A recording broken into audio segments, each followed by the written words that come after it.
Peru State College was one of the first colleges in Nebraska and is filled with great history, program additions, name changes, growth, and the all-men's residence hall, Delzell Hall. W.N. Delzell was an alumni, professor, and dean at Peru State. He enrolled at Nebraska State Normal College, now Peru State College, in 1891, which, at the time, had only 1 to 2 year programs, and came back as a mathematics professor in 1905. From there, Delzell worked on improving the school by organizing the Commerce Department. In 1918, he became vice president of the college, and in 1921 was appointed dean of men. Delzell retired Dean Emeritus, which means retired but retained honorary title, in 1938 and died June 22, 1940. In November of 1938, the same year Dean W.N. Delzell retired, a large project was underway.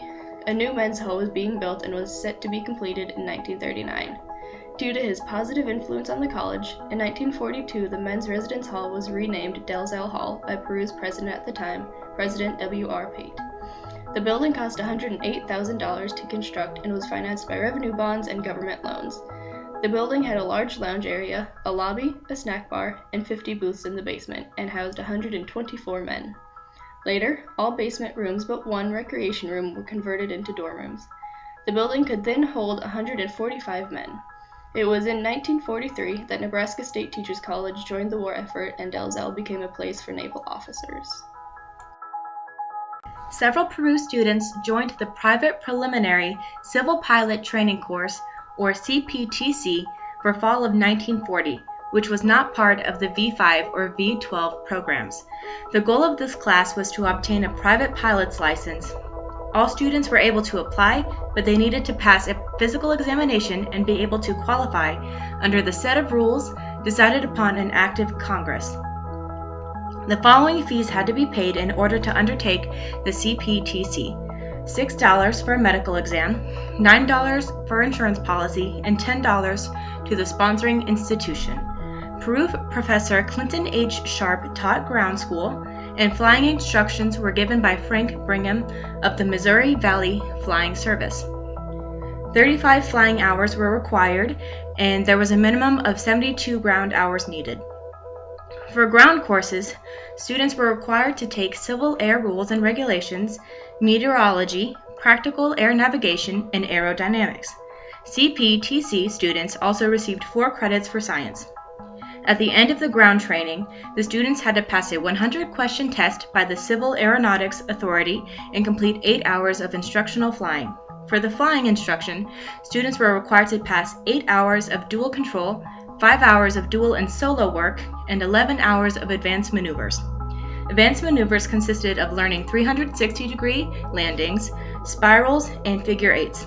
The flying lessons took place at the Auburn Airport, Farrington Field, which is located east of Auburn. December 7, 1941, the United States declared war on Japan, and Peru, Nebraska joined the war effort. It started in the school newspaper where students wrote about the start of World War II.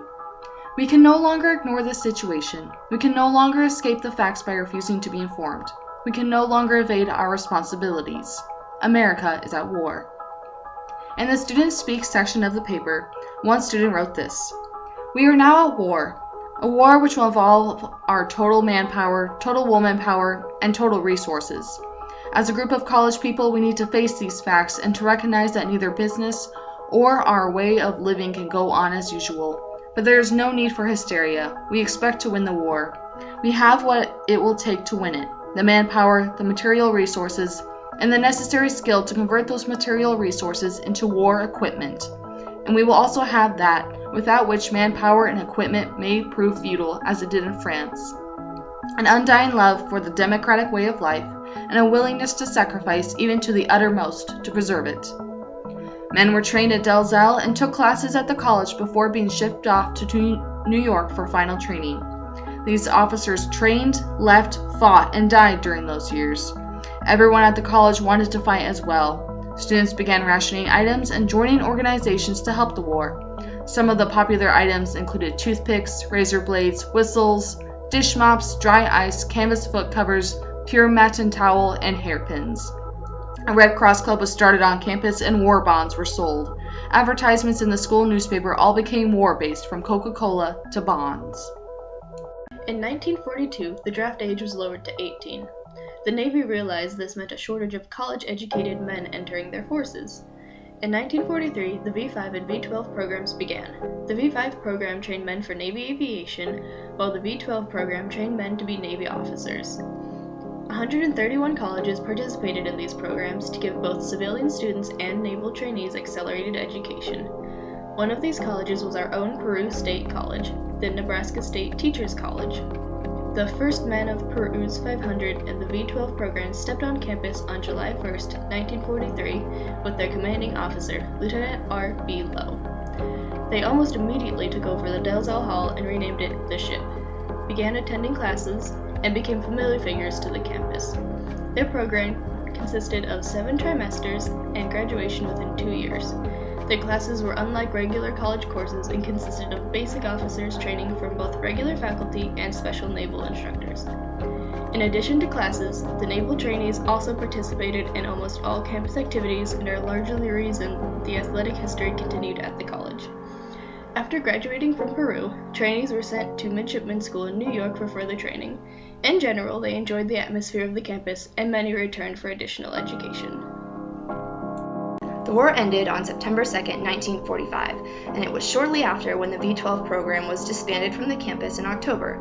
However, the program continued until November 1, 1945. The campus returned to a purely civilian haven once the Navy left and things settled back into place. A note of gloom foreshadowed the campus one morning when it was learned that Little Chow, one of the beloved mascots of the Peru team and a pet of everyone on campus, had been hit by a car and killed. The devoted canine family, Lady, Chow, and their 2 puppies, had been a familiar sight on campus that fall. Sometime during the prior week, Little Lady, the spotted pup, had also disappeared. The death of Little Chow completely dissolved the family.